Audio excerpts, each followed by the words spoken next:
Welcome to She Persisted. I'm your host, Sadie Sutton, a 19-year-old from the Bay Area studying psychology at the University of Pennsylvania.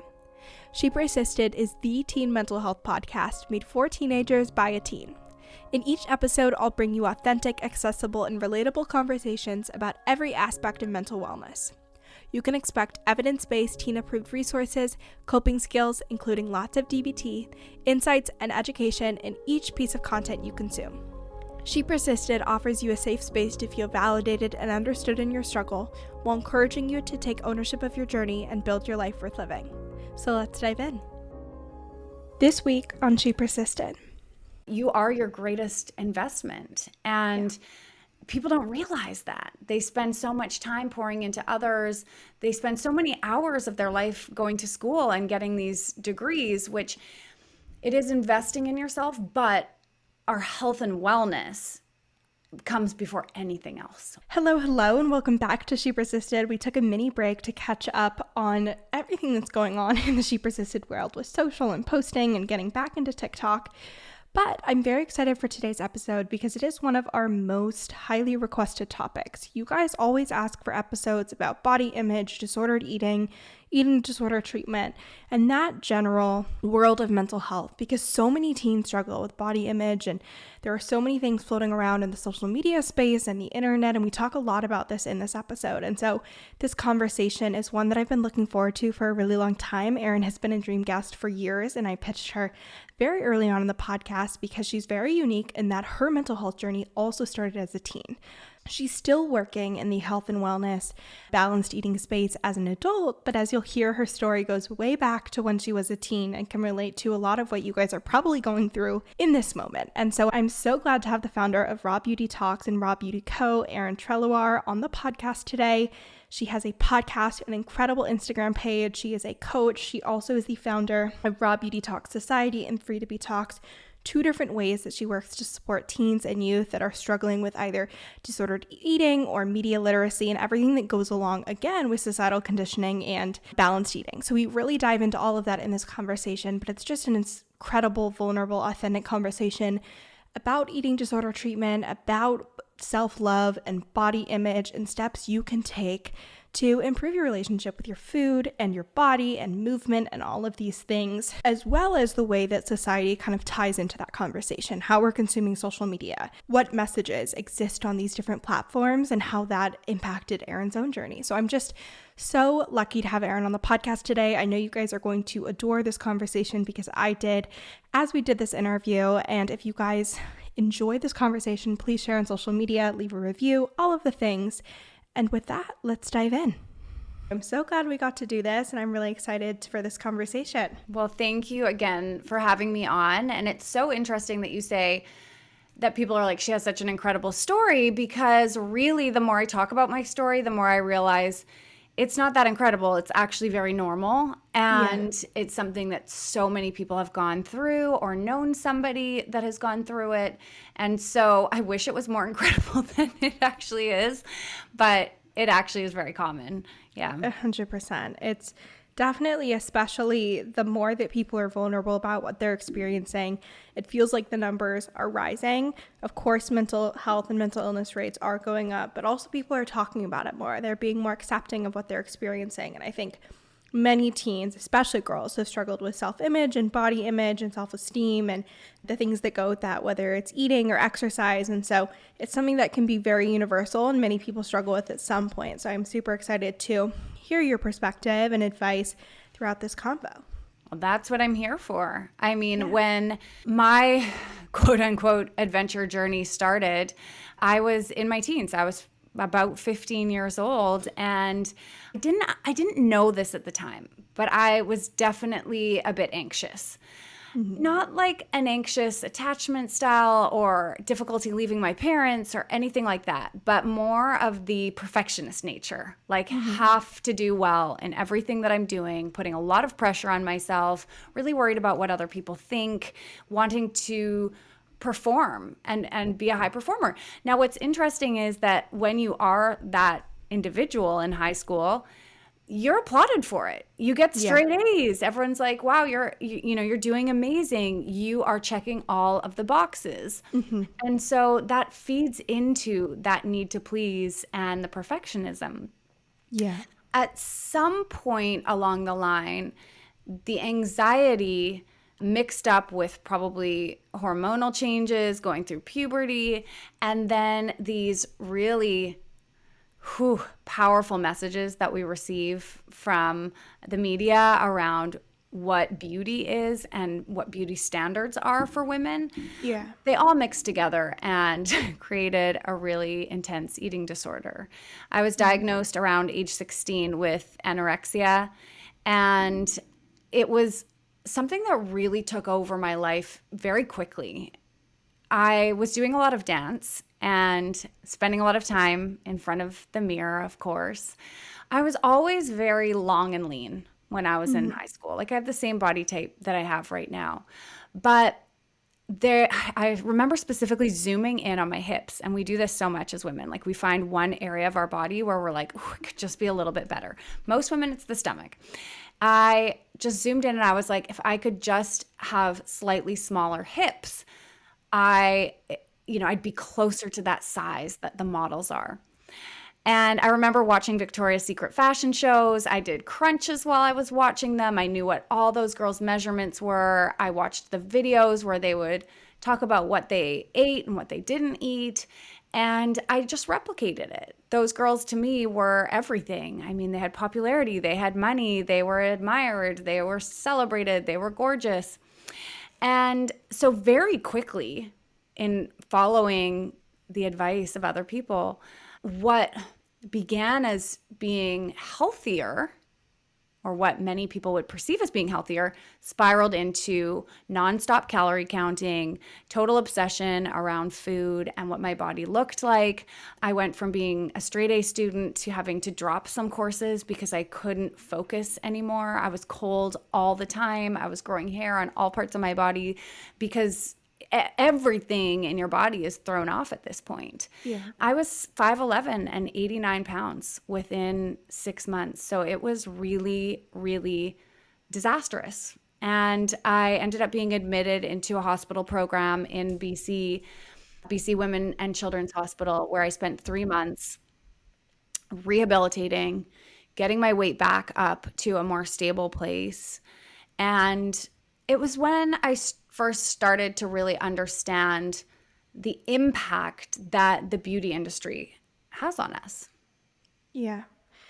I have 2 follow-up questions that I want to ask. One is about when you started having those somewhat positive intentions to be healthier or make a shift, which I think everyone has experienced at some point, and you describe it very quickly accelerating into something that was very overwhelming and had larger consequences. As you look back, knowing what you know now with your journey, having gone through recovery, now working with other women, are there different ways you wish you would have approached that, or a mindset shift or a skill or asking for help at some point to save some of that struggle that so many teens unfortunately are exposed to? That is such a brilliant question, and nobody has ever asked me that. Really? And I have been on a lot of podcasts, and nobody's ever gone back to that specific moment when I started to diet and what would I have done differently. I think that so many women are confused about what to do. They're like, the dieting isn't working. And maybe they don't have a full-blown eating disorder, but they're like, I diet and then I find myself binge eating or overeating. I'm not able to stick to it for whatever reason, but I don't know what else to do. I wish back then intuitive eating had been talked about more. I wish that the mindfulness components of wellness were talked about more, that meditation was talked about, that there were the images that we see in media now, which portray all different types of bodies. That wasn't available at that time. I don't think with the options that were available back when I was going through this, that there were very many alternatives. Nobody was talking about self-love. Nobody was talking about body positivity. nobody was talking about the threat of eating disorders or anxiety and what that was, because my eating disorder was absolutely a symptom of the underlying anxiety that I was feeling and experiencing. So what's so cool when you ask that is, like, I wish that so many of the things that we have now were available then. Yeah. And I've been working so hard to create a world where that is a reality, and so many other women have been as well, like women like you and women like Jenna Kutcher and Sarah Nicole Landry. And I mean, I even just saw an interview the other day that Victoria Brown did, who's I know exactly what you're talking about. Yeah, and she interviewed when you mentioned Victoria's Secret Angels. models, I was like, I just watched that clip. So even that's so powerful, having the angels come out and say, the one girl said, I stood in front of my billboard. I would stand there for like hours and nobody would recognize me, because she looked so entirely different with all of the makeup and the editing and the hair extensions and everything. Yeah. So this type of vulnerable, honest, authentic conversation that we have, and this new definition of what health and wellness is that is coming and rising to the surface now, it's everything that I would have hoped for then. Yeah. And yet still women are struggling. Like, we still have a ways to go. Yeah. But there's more option available now. I completely agree. The other question I had for you about your early on story is about the process of going to treatment, because I've seen firsthand so many times how terrifying that is. For many girls or boys or individuals who are entering treatment, going to eating disorder treatment a lot of times is your worst nightmare. I've been in many programs and people struggle with so many different things, whether they're like focusing on family relationships or self-love, or they're super depressed or whatever it is. The most fear and resistance that I've ever observed with regard to treatment is individuals that are struggling with an eating disorder. There's so much fear, there's so much avoidance. It really does feel like a worst nightmare come to life and in entering that program or that support system, whatever you want to call it. And so I was wondering what your advice and experience was there, having gone through treatment, having it been very helpful, but probably still being really scared to take that step for teens or young adults or whatever age we're listening that are considering eating disorder treatment, but are very scared. What is your advice there?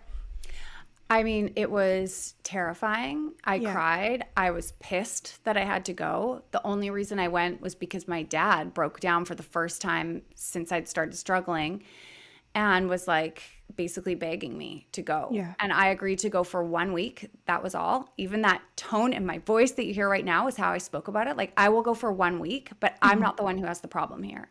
And this is a really tricky thing about eating disorders, is that because our culture is so deeply steeped in diet culture, and so many people are dieting or cutting out carbs, or I'm not eating this week, you feel like you're just doing what everybody else is doing. Yeah. And so for me, I thought my sister, who is in an even thinner body than I am naturally, there was so much comparison with her. And like, well, Sarah forgets to eat her lunch sometimes at school, so how come I'm having to go into a clinic right now just because I choose not to? It just doesn't make sense. Like, for a long time it was she's thinner than me until I was thinner than her. But Sarah wasn't thinking about food all the time. She wasn't counting her calories. She was just eating intuitively, and sometimes she'd want to go play soccer. Like, but I couldn't see that from my perspective.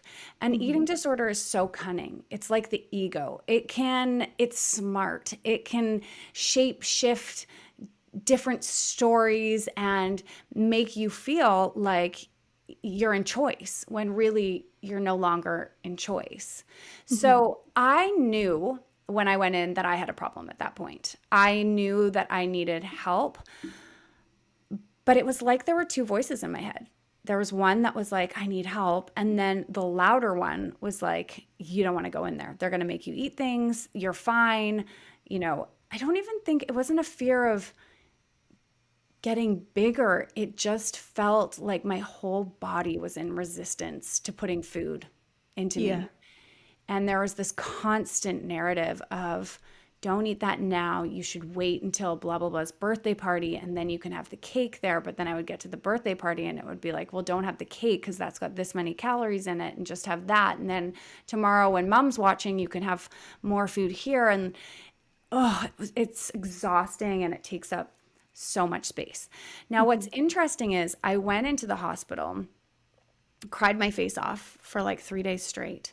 I don't And know if then, anyone goes into the hospital without crying their face off for 3 yes, days straight. Such a universal experience. it's a really universal experience. Nobody wants to be there. Nobody is like, this is the path. Nobody's like, this is what I imagined for myself at all. It's a rock bottom moment. I was amazed at how quickly that loud eating disorder voice softened and just shut up when somebody else took the reins and I had no control anymore of what I was eating. When you go in, the program that I was in, at least, there was a step ladder approach. So step one, you don't get to pick what you're eating. It is like you're having a white bun with butter, you're having the carton of milk, you're having some chicken on the side, you've got all your food groups. I mean, so many of my fear foods on that very first plate that I had to eat. And so you have no choice. And the beauty of that system is that at first the eating disorder fights back and it's terrifying and you're crying and you're resisting, but then it's gone. That voice for me, at least that was my experience. I had tried to purge, but I just couldn't for whatever reason. And I'm so glad. I feel so lucky because I think a lot of people go into the hospital program and then they're fighting that urge the whole time to escape to the bathroom after or whatnot. And so for me, after a week of being there, I was like, I can't come home yet. I can't, I have to stay. And as uncomfortable it is as it is, because that refeeding is, at this point, you've taken such a toll on your digestive system that you're bloated, you're uncomfortable. Ooh, I can actually feel when I talk about it. I can feel the sensation. And so it's hard work, physically, mentally, emotionally, but it is the best thing that you will ever do for yourself. People die from eating disorders, and it is no way to live. It is not. You think you're okay, but you are so not okay in that state. Yeah. I remember one of the things in my abnormal psych class that blew my mind. I'd been immersed in the treatment world for years and had so many peers that struggled with eating disorders, struggled with disordered eating at many points. But I remember my professor said that anorexia and bulimia have the same diagnostic requirements except for your weight and except for your measurements. And I was like, no, there's no way, because as a society, the way that we think about anorexia, the way that we think about bulimia is so very different, and the behaviors that you're engaging in, the thought process you have. And yet when you realize that they're identical, it's just that once you've reached that certain health marker or that weight level, certain steps need to be taken for physical reasons. It helps you understand how mental this is and how much you need to do emotionally and how much support is required, because it's not just a behavior or something physically that you're engaging in. There's so much more there. Yes. That's such a good point. And I find it really frustrating that I think a lot of people go undiagnosed because they are anorexic, but their body doesn't shed weight in the same way. And we know at this point that it doesn't matter what you eat or how you move, all bodies are different, right? If we all ate the exact same type of food and exercise exactly the same way, our bodies would not all look exactly the same. There's so many factors that go into the shape of your body. And so I do feel like we need a new system for diagnosing these things, because I think that the actual rate of people struggling with eating disorders and disordered eating is probably even higher than we know.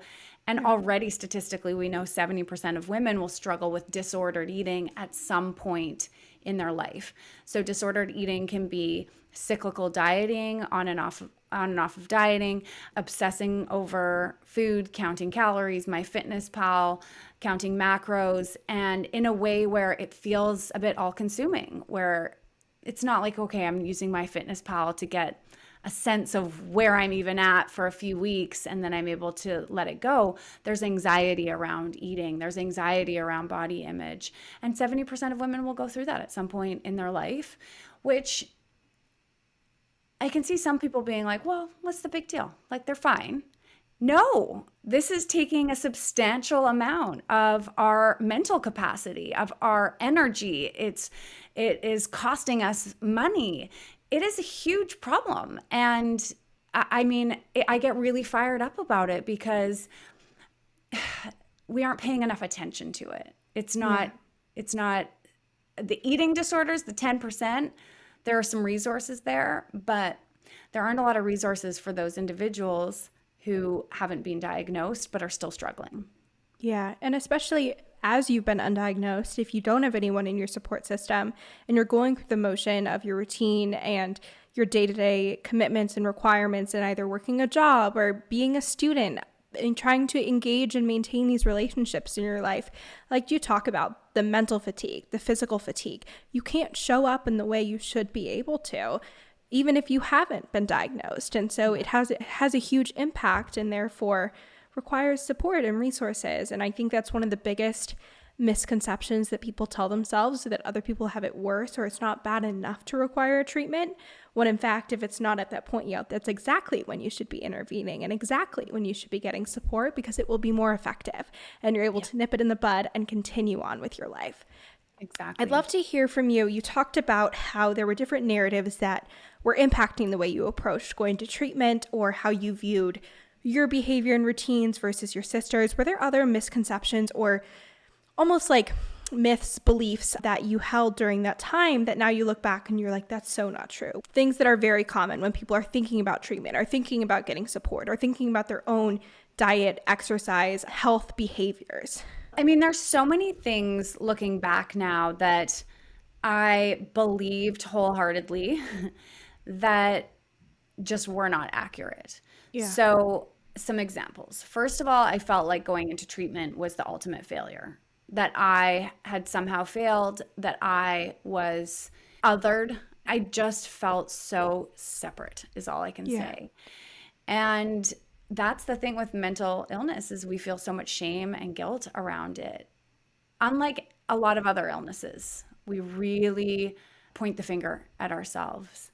And looking back now, I mean, even in my journey with anxiety, which has flared up more since having kids, I'm totally fine right now, but it's been wavy the last decade.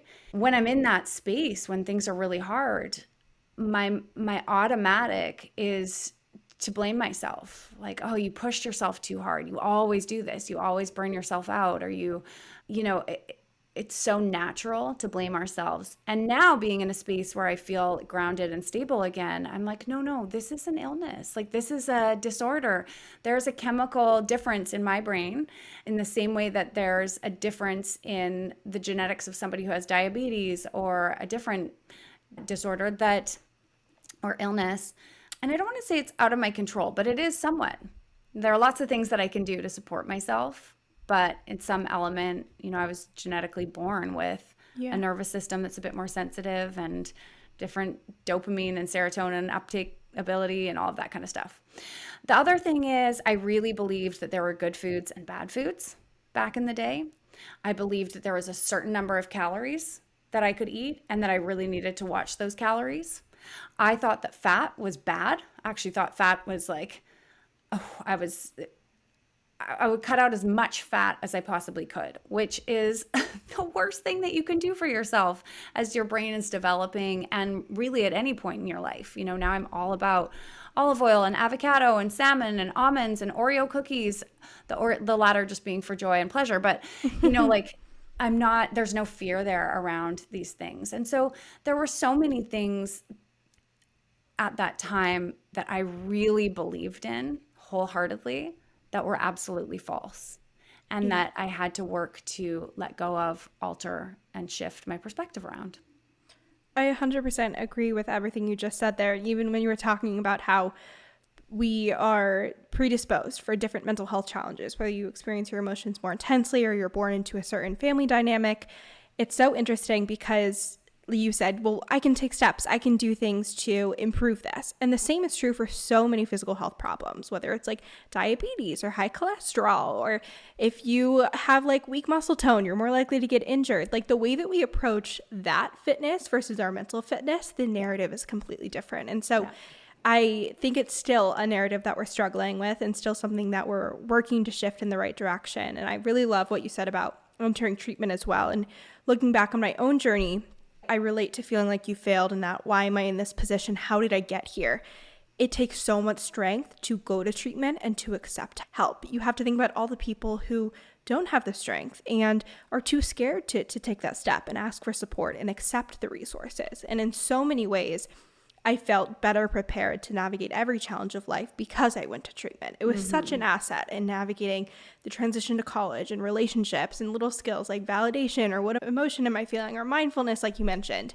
And so there are so many benefits there. And it's, again, shifting that narrative around these things and really checking in and saying these things that I believed for so long, are they accurate? Are they true? And if they're not, what do I need to adjust them to? It's the most profound gift that you can give yourself. Yeah. And even if it doesn't feel like that in the moment, take our word for it. That if you have the ability to get yourself into some sort of support network, whatever that may look like, to lean into that. You are your greatest investment. And people don't realize that. They spend so much time pouring into others.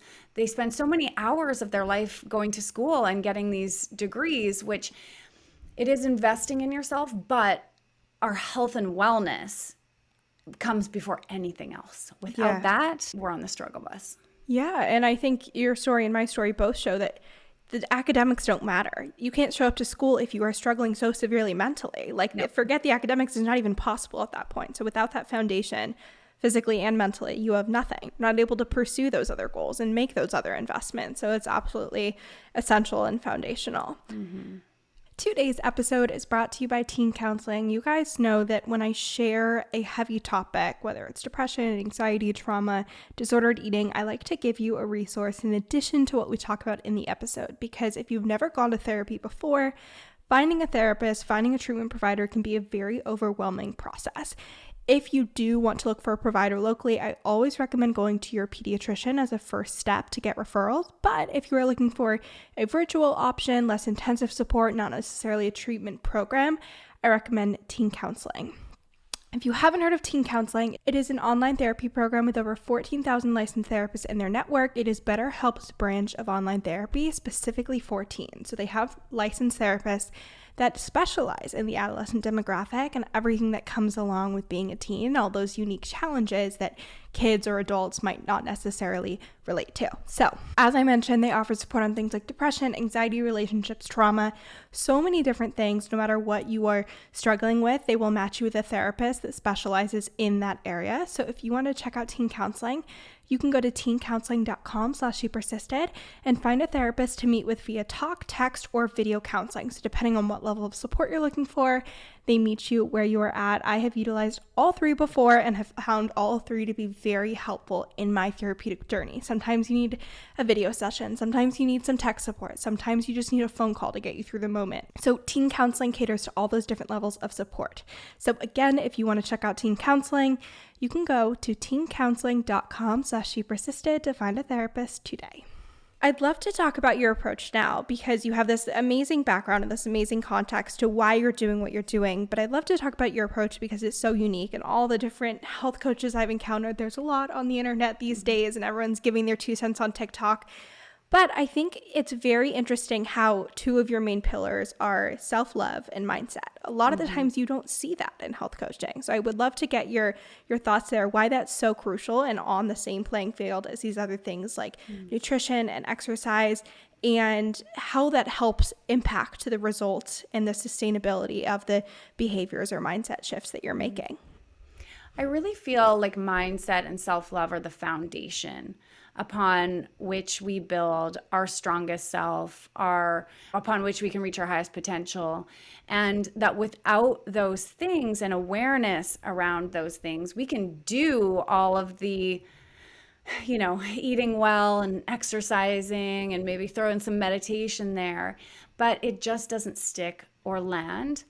I also think in anything we do in life, the intention behind it has a profound impact on the results that we get.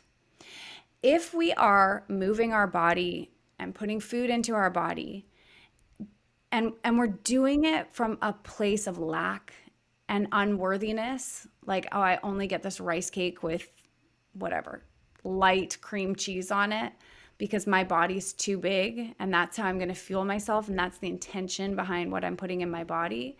We attract what we put in, we put out. So it's only feeding into more lack, into less self-esteem. Whereas if we build that self-love muscle and we are taking actions that are aligned with that, in the way that we speak to ourselves, in the way that we are moving our body, and the way that we are feeding ourselves, the body reacts so differently to that. So in my mind, we can't talk about health and wellness without talking about these other things. When I developed my eating disorder, so much of that was because I was just focused on what other people were telling me to eat and how other people were exercising. I became so disconnected from my own body and what I enjoyed. And I mean, by the time I was in my 20s, I had no idea when I was hungry, when I was full, what I actually enjoyed eating, how did I actually enjoy working out. I was so disconnected from so many parts of myself. And so it wasn't until I actually started working with a coach myself that I really began to be able to get back inside my body. Anybody who's struggled with mental health or an eating disorder can probably relate to the fact that it's easy to disconnect from the body. We feel like we can't sit still, or we dissociate, or when the feelings get too hard, I after the hospital found myself in a space where I was binge eating a lot. And it was like a way to just bury the feelings and the anxiety and for a moment to feel nothing. And so when I started working with the coach, that was the first time that we did some somatic work, really getting into the body and actually sitting with the feelings that were there, with the pain points, allowing myself to fully experience those. And what's cool is that when you get into the body and you notice, oh, my chest is so tight, or my heart is hurting, or my throat is tight, or I've got this pit in my stomach, and you sit with that with compassion and love. Like, you're not pushing it away. You're not judging it. It can intensify at first, like a wave building, but then, like any wave, it crashes down and it dissipates. And the same goes for the feelings and emotions that are trapped within your body. And so as you feel them more, the healing occurs. You're not having to turn to food or drugs or sex or experiencing such high anxiety or such low lows. And so this was really profound for me in truly healing my relationship with food and my body. And the other thing I did with my coach is we got really clear on where I wanted to go. You know, how did I want to feel in my life? How did I want to feel in my body? And then started taking the steps to get there. Now, this time around, when I was moving my body, I was looking at, what do I actually enjoy doing? What feels fun? How much energy do I have right now? Like, do I actually need a grounding yoga class to support my nervous system? Or do I have high energy and I'm like roaring to go and I'm going to go do a 10K run because that's what my body needs? So it was a lot more checking in and noticing what was going on. It's when I started learning how to eat intuitively, which one of the biggest components of that is learning two things. One, to connect back to those hunger and fullness signals. We call it honoring hunger and fullness. And the second component is learning to cope with emotions without always using food. So as we learn when we're hungry and when we're full, we can fuel our body and nourish our body with foods to support that. And we can also start to differentiate, like, oh, I'm not actually hungry right now. I'm bored, or I'm excited, or I'm a wide range of emotions. Now, with intuitive eating, it's important to know sometimes you still choose to eat in those moments. You're like, I'm sad, but I'm going to have some chips. But we're just not only eating based on emotions. Mm-hmm. So working with the coach was incredibly profound for me. Like, I hadn't met a therapist that I really connected with up until that point. And this was the first time I really connected and I really started seeing gains and felt like me again. Mm-hmm. Or like I was uncovering who I was and starting to step into that. Mm-hmm. As my disordered eating voice and anxiety started to improve, I had so much more energy and mental space for other Yeah. things. And that's when the initial idea of the Raw Beauty Talks original interview series was born, and how this last decade really has unfolded. So yeah, I can't stress enough the importance of having a support system in place, whether you're at the stage where you're in the hospital, or you find an incredible therapist that you resonate with, or you're working with a coach. Whether it's business or health and wellness for me or whatever it is, I am so big about surrounding myself with people that I admire and that have already found a system that works, and then leaning into that and getting myself as close to them as possible, reading their books, listening to their podcasts, all of the things. What was helpful from the support system in the early days, whether it was parents, friends, family members? I feel like people are very much at a loss with supporting someone that's really struggling with their mental health, especially when it's disordered eating. I feel like there are so many terrible media portrayals where they're like, let's go out for burgers and get a milkshake. You're like, that's probably not the best way to approach this. Yeah. But what was helpful from your peers and your parents? And obviously, treatment was really essential. But what do you look back and say, that was really nice? Like, that was really great. That stuck with me and that helped me on my journey rather than causing more things to stress about. It's so hard for the support network to know what to do. And I think we all fumbled about a lot. But the main thing I think from my parents was they never left my side. And I knew, even though, especially with my mom, there was a lot of, like, it just drove me crazy that she was watching what I was eating and trying to push me to eat more, and that she was always there. It was driving me crazy. But at the end of the day, I needed that in that moment of my life. My dad had no idea what was going on. I remember him saying, like, you just got to eat some chocolate bars. You're really worrying your mom.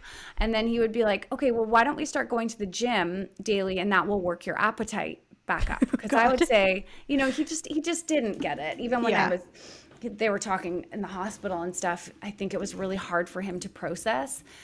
But at the end of the day, he was always there. And I ended up going into the hospital because of him and that one request that he made when clearly it was starting to hit him what was going on. I think from a friend standpoint, I had a couple of really great friends, and I don't remember what they said in the moment, but it would have been the same thing. Like, I would have known that they were there. In high school, I don't think anyone has a clue as to what to say. Yeah. But what I would say now, having worked with hundreds of women and having had conversations with so many women about this type of thing, one, check in with somebody if you think that they're struggling.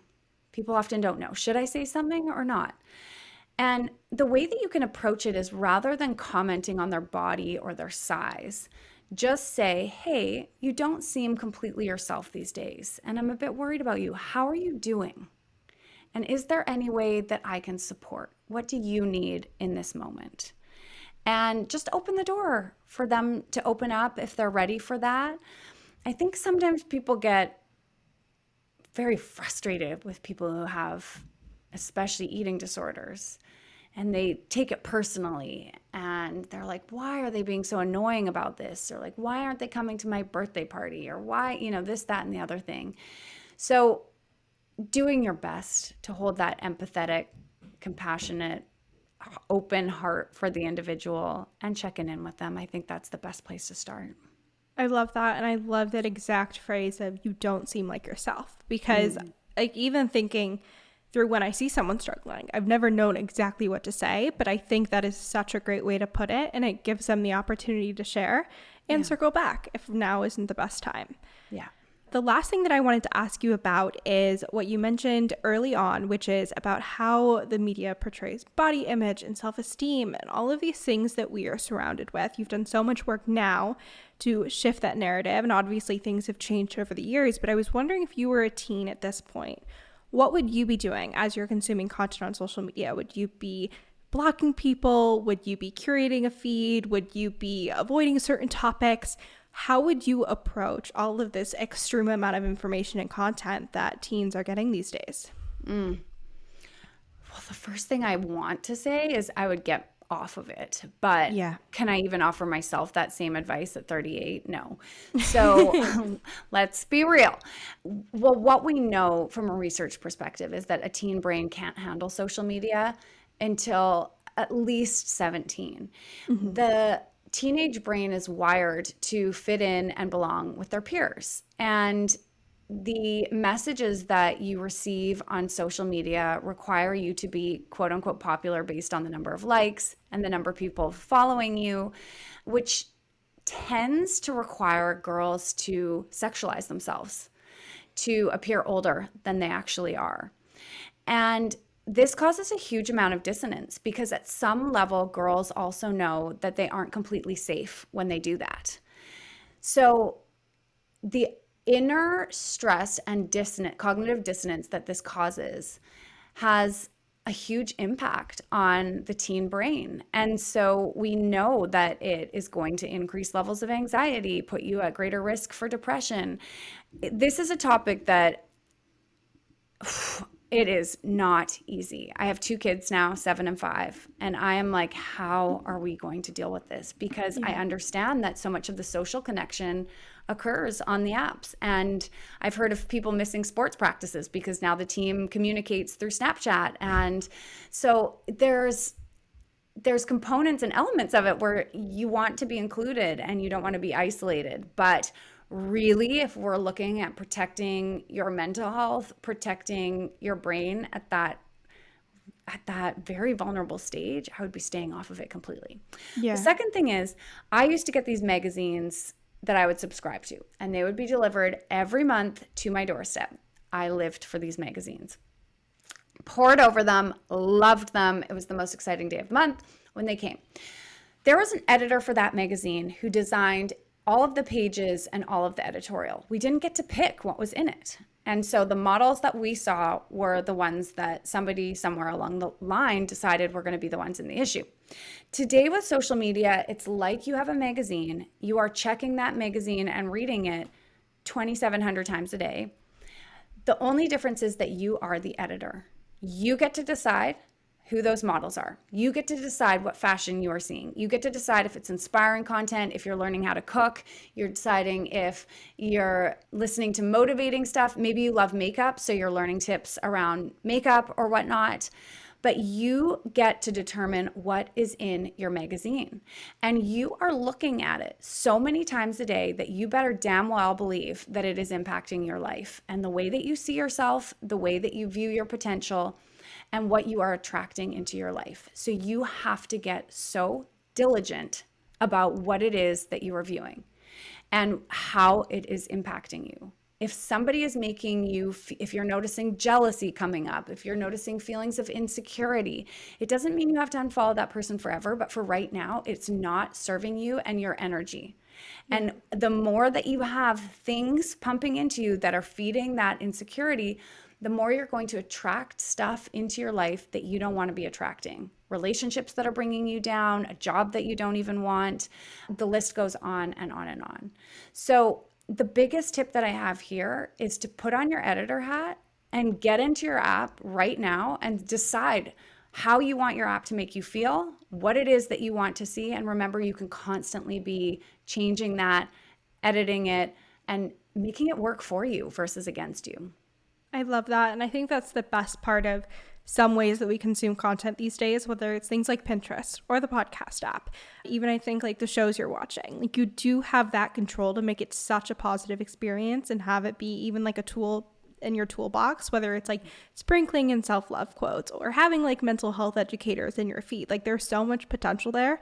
It's just about being a critical consumer. And then like you mentioned, being mindful and being like, oh, I don't feel great looking at this photo, or I'm being really judgmental. So how can I adjust? And being aware of that is just fundamental in this whole process. Yeah. Yes, exactly.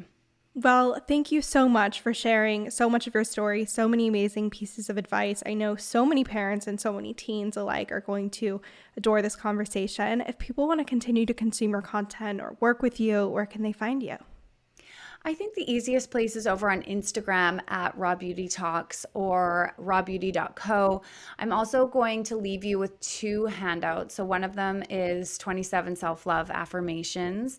And what I recommend for this one is that you download the print off, read through them, and pick one that resonates the most with you. So there are going to be ones that just feel like you're saying it, but it's not really landing. Find the one that resonates with you, write it on a sticky note, and then pop it up on your mirror. And every time you look at your mirror, I just want you to put your hand on your heart and say this phrase one time, let it land, let it sink in, and do this exercise for about a week. See how you feel. And then the other thing I'll leave you with is 55 ways to feel better in your body. And these are 55 ways that don't have to do with dieting, that will just help you elevate the way that you feel in your own body. I love it. Thank you so much, Erin. Thank you for having me. Thank you so much for listening to this week's episode of She Persisted. If you enjoyed, make sure to share with a friend or family member. It really helps out the podcast.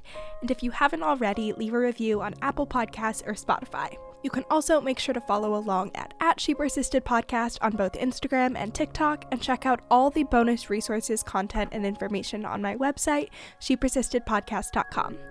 Thanks for supporting, keep persisting, and I'll see you next week.